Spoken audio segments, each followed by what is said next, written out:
Hey, good morning. I'm Patricia Murphy. It's Tuesday. This is Seattle Now. Summer is inching closer, and if you thought ahead, you may have reserved some space at a campground. State employees are doing their best to make sure trails and campgrounds are ready while combating state budget cuts and heavy winter flooding. In a minute, we'll hear from a state land manager about what to expect this summer. But first, let's get you caught up.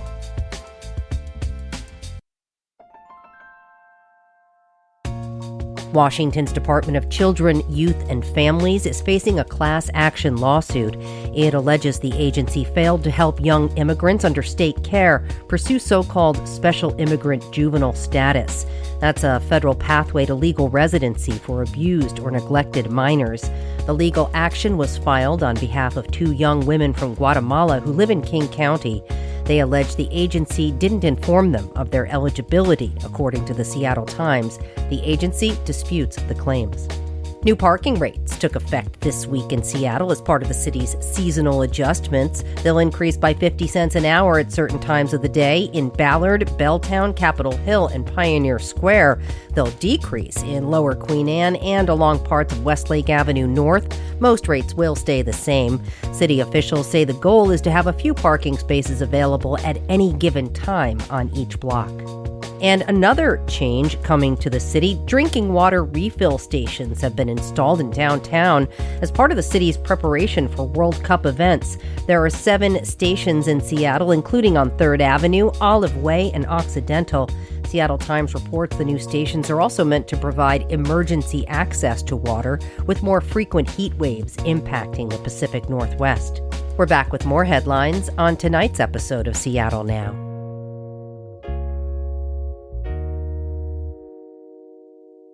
29 Pines Campground in the Teanaway Community Forest is a popular free camping destination near Cle Elum.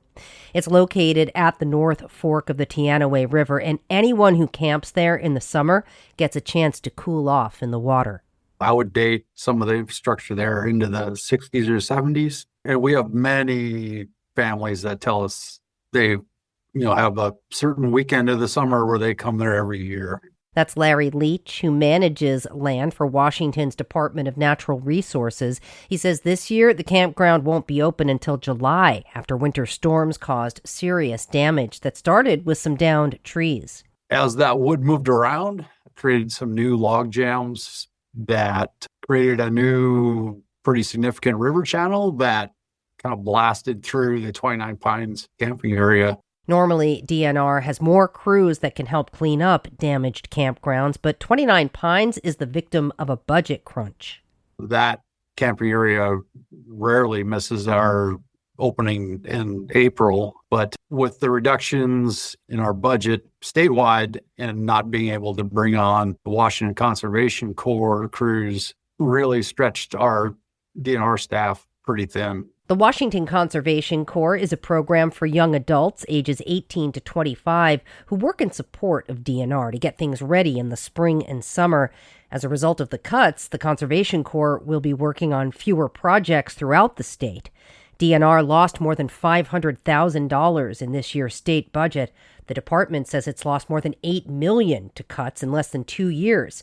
Washington Public Lands Commissioner Dave Upthegrove told KUOW Soundside last week that DNR had to make tough decisions to close down 4 campgrounds around the state and shorten the season on a few more. Where people mostly will see it is in some reductions in maintenance. You may see more garbage. You may have smellier bathrooms, those types of things. As the weather starts to get better and better, camping may be on your calendar, even in the next few weeks.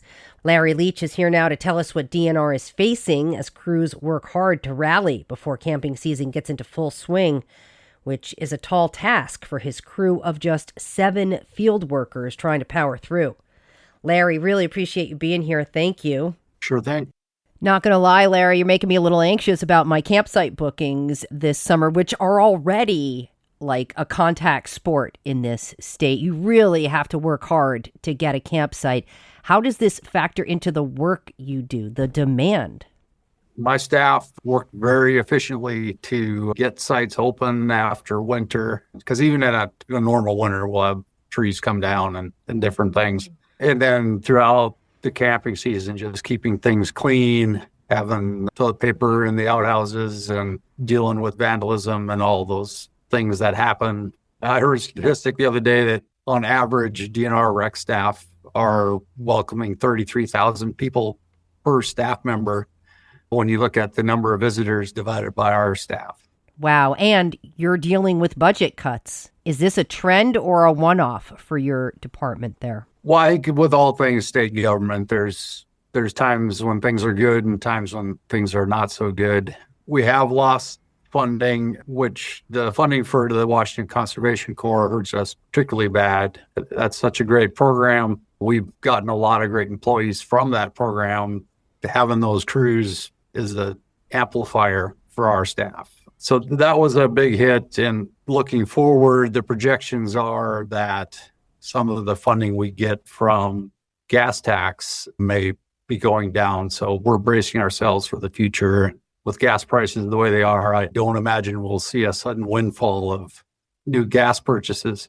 It makes me wonder how your staff, how are you dealing with these pressures? How are you continuing to get your work done? Well, we talked about what's the most important thing, and that is health and safety for the public. We've just coached everyone to really pace ourselves and prioritize the recreation opportunities that give the most opportunity to the most people. There's dispersed recreation all the way up to trail recreation and camping, and we're really focused on the most popular sites and the sites that are most accessible to the most different types of recreation users. All right. Well, as campers and hikers notice some of these changes, like more trash, slower maintenance, maybe less bathroom upkeep, what are you asking from people in our state who love to use public lands? I am asking that people are patient. If we do fall behind on some of the cleaning or vandalism repair, and really have a lot of grace with my staff, and I remember during COVID when everyone was frustrated with everything, people were taking it out on staff, and that's not their fault. They're doing the best they can. We all wish we had more money and more staff to make things nicer for everyone. My biggest thing is just be nice. People are just doing their job. Well, and you're all doing this job because you love nature. You care about the environment. This must be very difficult to manage. Absolutely. And my staff, they take a lot of pride in having things very tidy and not being able to fix every little thing in these camping areas or at the trailheads. Some of them they're hurting with that. Of course. It's not really just a job. In some ways, it's a lifestyle, Larry Leach. Yes. People take pride in their work, and being a state employee, it kind of goes a little further because you're taking care of resources for all of the state of Washington. What kinds of projects have you had to put off or take off the list due to the funding and staffing issues you've been dealing with? I think elsewhere in the state, there's probably more impacts because of the reductions. For us in particular, we were fortunate enough to be awarded a funding proviso. That really offset the impact right now. That's a one-time, one-year thing. So a year from now is what we're really bracing for. And being a threat is additional closures of sites, trails, or access. And that does not sit well with the public when that happens. And you're a team of 7 right now? We've got 7 people in the field. We haven't lost any staff yet, but losing the WCC is typically we'd probably have 8 weeks in the summer of those crews being with us. And they can open all the campgrounds in the Autanam State Forest in that amount of time. It's a huge lift that they provide us.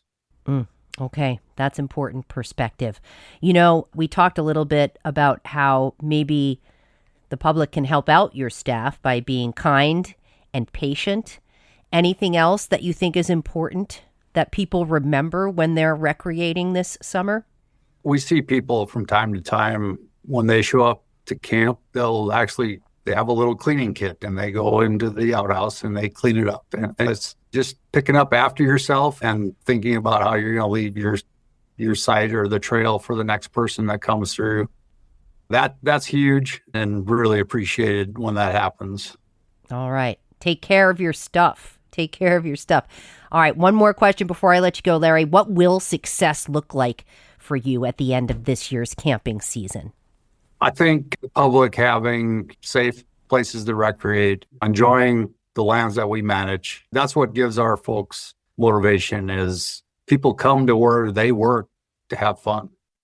Larry Leach oversees the Washington State Department of Natural Resources in the Southeast region. Really appreciate your time. Thanks, Larry. You bet. Thank you for listening, and thanks to our generous donors like Jonica, Janet, and Maddie. Your financial support makes a difference. You don't have to spend anything but time to rate the show on your favorite podcast app. Today's episode was produced by Vaughn Jones with help from Anna Marie Yanni. It was edited by Andy Hurst. Our production team also includes Caroline Chamberlain-Gomez, Brooklyn Jamerson Flowers, and Paige Browning. Greg Kramer does our theme music. Seattle Now and KUOW Public Radio are members of the NPR network. I'm Patricia Murphy. Talk to you tonight for Evening Headlines.